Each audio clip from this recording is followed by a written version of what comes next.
नमस्कार दोस्तों, स्वागत है आपका मिस्टर क्यू में। और आज हम बात करने जा रहे हैं आरआरबी एएलपी 2026 की कट ऑफ के बारे में, जो कि इसकी आंसर की आ गई है। और आंसर की आने के बाद अलग अलग तरह के कट ऑफ बताए जा रहे हैं। तो आइए इसके कट ऑफ के बारे में हम बात करते हैं। पहले बात करते हैं इसकी टोटल ऑफ वैकेंसी के बारे में। यह टोटल वैकेंसी 9,970 पोस्ट के लिए निकली गई थी। सीबीटी 2 के लिए 15 गुना बच्चों को बुलाया जाता है, तो लगभग सीबीटी 2 के लिए 1.5 लाख बच्चों को बुलाया जाएगा, क्योंकि वैकेंसी लगभग 10,000 के करीब थी। तो उसका 15 गुना के हिसाब से 1.5 लाख बच्चों को बुलाया जाएगा। एग्ज़ाम की बात करते हैं तो एग्ज़ाम 13 फरवरी से 18 फरवरी के बीच हुआ था। टेक्निकल इशू के कारण कुछ एग्ज़ाम कैंसिल कर दिए गए थे, तो वह एग्ज़ाम 11 मार्च को सफलतापूर्वक करवा दिया गया था। एलपी की एग्ज़ाम की बात करते हैं तो 75 क्वेश्चन का ये आता है। ये पेपर थोड़ा इस बार आसान था, तो पेपर आसान होने की वजह से सबको लग रहा था कि 75 में से सबका 70 सही है, 60 सही है। लेकिन आंसर की आने के बाद सबको यह मालूम हो गया है कि मेरा कितना सही है और कितना गलत है। क्योंकि यह पेपर 1/3 की मार्किंग से था, तो सबको मालूम चल चुका है कि किसका कितना सही है और कितना किसका गलत है।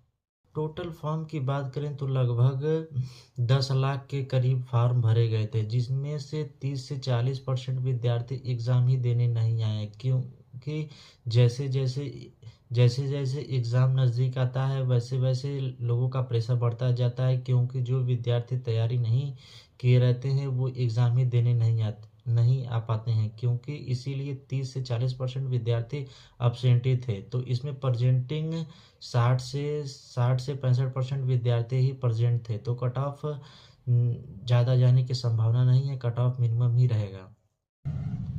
शिफ्ट की बात करते हैं तो 16 और 17 के दोनों दिन के पेपर, दोनों ही पेपर हार्ड थे। बाकी जितने भी पेपर हुए हैं सबका पेपर समान ही था, क्योंकि हार्ड शिफ्ट में यही 16 और 17 के दोनों शिफ्ट के ही पेपर हार्ड थे। बहुत से बच्चे परेशान हो रहे हैं कि मेरा कम स्कोर आया है तो मेरा सिलेक्शन होगा कि नहीं होगा, सीबीटी 2 के लिए बुलाया जाएगा कि नहीं बुलाया जाएगा। तो बात ध्यान से सुनिए, आपको सीबीटी 2 के लिए बुलाया जा सकता है, क्योंकि रेलवे ने एक मिनिमम कट ऑफ जारी किया है। क्योंकि आपको एक मिनिमम नंबर लाना ही चाहिए, इसके लिए रेलवे ने एक मिनिमम कट ऑफ जारी किया है। अगर आप यूआर और ईडब्ल्यूएस से हैं तो आपको 40% मार्क्स लाना ही चाहिए। फिर अगर आप ओबीसी और एससी से हैं तो 30%, और एसटी से हैं तो आपको 20% मार्क्स लाना ही चाहिए। क्योंकि अगर आप इससे कम हैं तो आप पूरी तरह फेल हैं। आप सीबीटी 2 के लिए कोई चांस नहीं है, क्योंकि ये रेलवे का मिनिमम कट ऑफ है, इसको आपको पार करना ही पड़ेगा। वैकेंसी कम होने की वजह से कट ऑफ ज़्यादा ही जा सकती है, इतनी कट ऑफ नहीं जाएगी।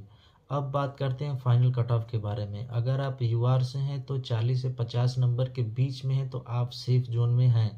आप किसी भी जोन से भरे हैं तो आप सेफ में हैं। ओबीसी से हैं तो आपका 35 से 40 नंबर है तो आप सेफ हैं। एससी से हैं तो 30 से 35, और एसटी से हैं तो 25 से 30। सीबीटी अगर आप इन सभी के बीच में हैं तो आप सीबीटी 2 के लिए तैयारी करें। अगर आप इस इतने में भी हैं तो आप किसी भी जोन से हैं तो आप सेफ हैं। तो सीबीटी 2 के लिए तैयारी करते रहें। हाँ, कुछ बच्चों का ये है कि कम नंबर है तो कैसे सिलेक्शन होगा। तो भाई, जिसका शिफ्ट हार्ड शिफ्ट में पड़ा है उसको 10-15 नंबर बढ़ेंगे भी, और जिनका सरल शिफ्ट में हुआ है, आसान शिफ्ट में हुआ है, तो उनके नंबर घटेंगे भी। तो आप पैनिक ना हो। वीडियो अच्छी लगी है तो लाइक और चैनल को सब्सक्राइब जरूर करें। धन्यवाद।